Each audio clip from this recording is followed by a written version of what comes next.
Alors, on va prendre la prochaine question avec M. Marlon Kachamou et puis ce sera Patrick Locala.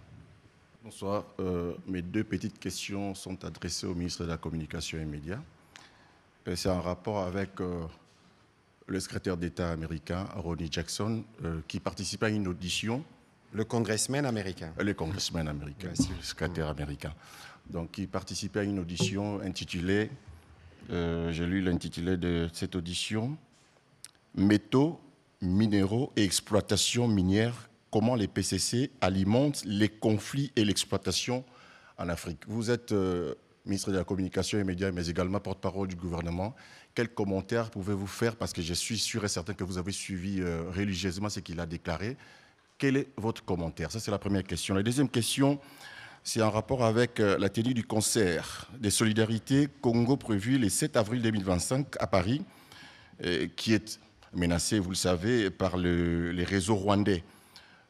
Vous, M. Patrick Mouyaya, comment réagissez-vous à cette situation? Parce que les Rwandais s'organisent même en dehors de leur pays pour contrecarrer tout ce que les Congolais font pour aboutir à des objectifs bien précis. Qu'est-ce que vous, à votre niveau, vous faites pour que nous aussi, Congolais, puissions contrecarrer cette menace des Rwandais? Merci. Alors, merci. Je veux commencer par la deuxième question. Vous avez vu, lorsqu'on a commencé cet exercice de redevabilité, on a parlé de Congolais Téléma. Et ici, moi, je voudrais plutôt saluer et féliciter nos artistes. Je ne voudrais pas considérer que c'est une réponse que nous avons lancée à la campagne Congolais Téléma, forcément, mais c'est une initiative qui montre dans le monde entier que les Congolais, comme nous aimons à les dire, peuvent s'élever et contribuer et se battre, contribuer à la fin de cette guerre avec ce qu'ils ont, avec ce qu'ils font. Et en l'occurrence, ici à la télévision nationale, nous avons régulièrement tous les samedis une tribune que nous organisons désormais pour les artistes qui apportent de leur voix pour que nous puissions, sur le plan culturel, utiliser la puissance de nos mots, la puissance de nos talents pour que nous puissions manifester notre soutien et notre solidarité à nos compatriotes qui sont directement affectés par les aventures rwandaises sur notre sol.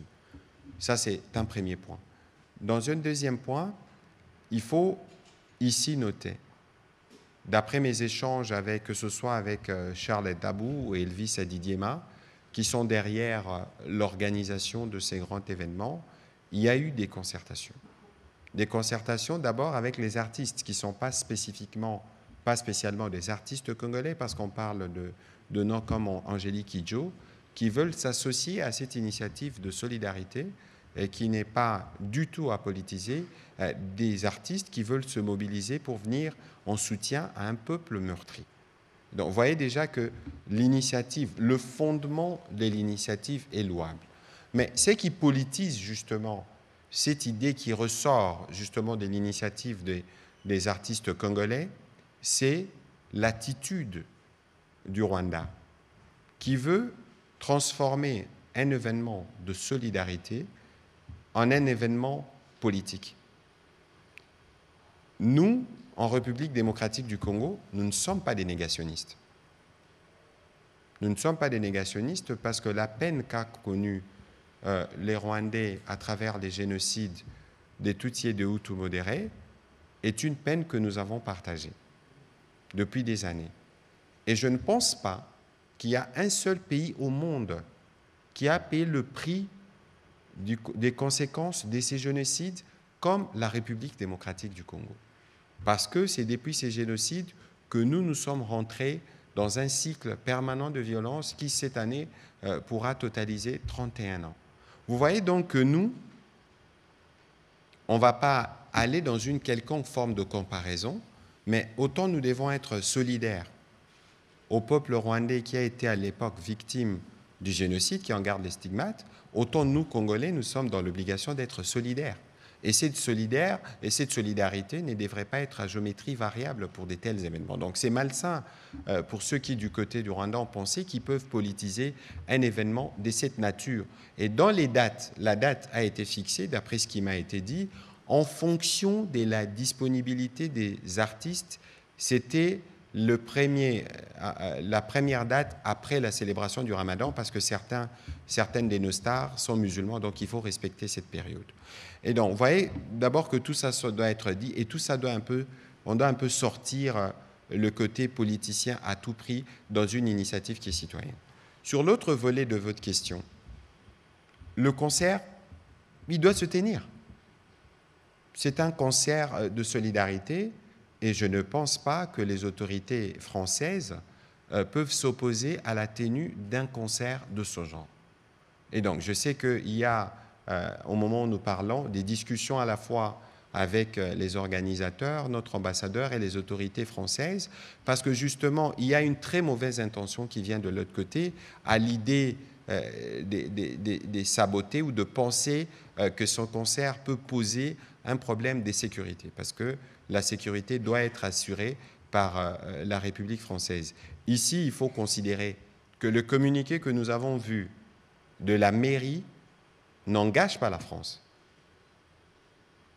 Il ne faut pas oublier non plus que c'est la préfecture, parce que la mairie s'adressait à la préfecture. Je ne connais pas très très bien exactement comment fonctionne l'administration de ce côté-là, mais il est évident qu'ici, c'est la préfecture, en fonction des éléments de sécurité, qui va apprécier et donner une décision. Mais pour nous, nous considérons que, d'abord, ce n'est pas forcément une question de date, parce que la date, pour en tout cas les organisateurs, n'était qu'une coïncidence que les autres ont voulu politiser. Mais ici, la chose la plus importante, c'est les messages qui doivent être passés. C'est ces messages de mobilisation, d'unité, de voir nos stars rassemblés pour une cause qui nous réunit tous. J'ai lisé encore hier le communiqué du FONAREF qui appuie le projet. C'était un super moment parce que nous pensons que les leviers culturels est un levier important. Ce sera un super moment pour le Congolais de pouvoir se retrouver.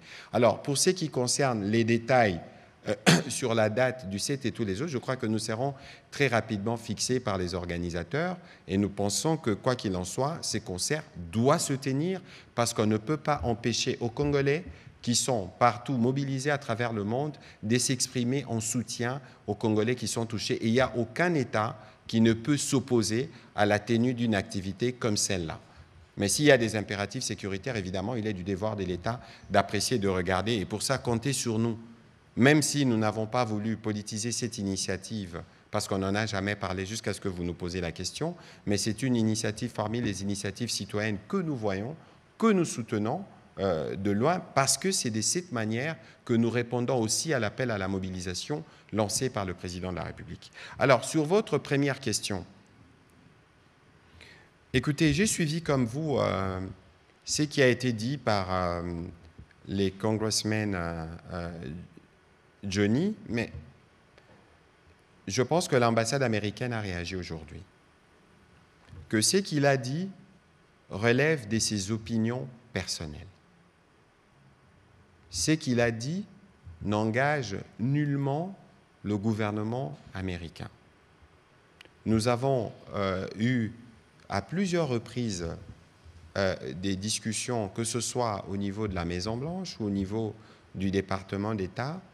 Il n'a jamais été question d'aucune manière de penser qu'on pouvait remettre en question ou faire un quelconque débat sur les limites frontalières ou territoriales de la République démocratique du Congo.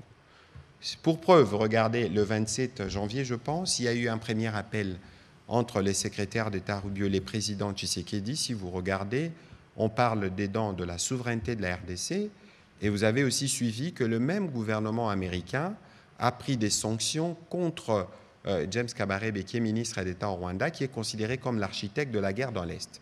C'est-à-dire qu'ici, j'ai vu les réactions qui sont évidemment fondées, mais sa position n'engage à rien le gouvernement américain, avec qui nous sommes déjà dans des discussions sur des sujets qui sont variés et divers. Alors, dans les commentaires, j'ai aussi vu qu'on parle de minerais dans cette partie Est, mais on vous a déjà démontré ici que la raison pour laquelle on nous fait la guerre dans l'Est, mais c'est parce que nous voulons justement améliorer la gouvernance, parce que nous voulons justement apporter plus de transparence. Nous n'avons jamais dit que tout était parfait, mais regardez depuis combien de temps cette violence persiste dans cette partie du pays. Elle ne date pas de l'arrivée aux responsabilités du président Tshisekedi, mais aujourd'hui, dans la même audition, il y avait M. Sacha Lesnev qui travaille pour Sentry, une organisation qui est spécialisée justement dans l'observation de toutes ces questions minières. Lui, il a reconnu les efforts qui sont faits, notamment en matière des luttes contre la corruption. Et donc, je crois que de ces points de vue, il ne faudrait peut-être pas faire d'un œuf un bœuf.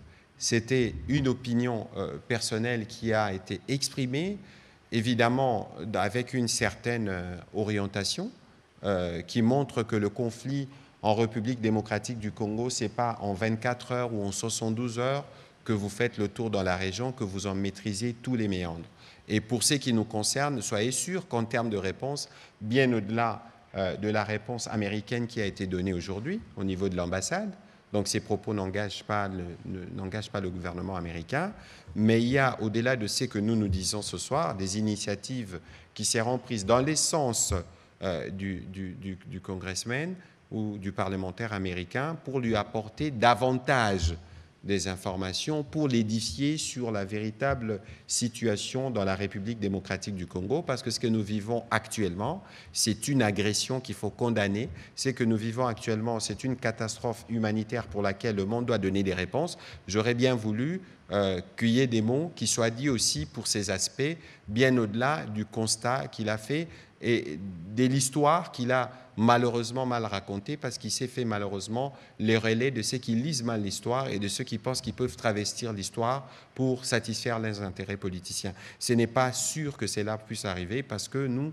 derrière le président de la République, nous sommes mobilisés pour protéger chaque centimètre carré de notre territoire. Merci.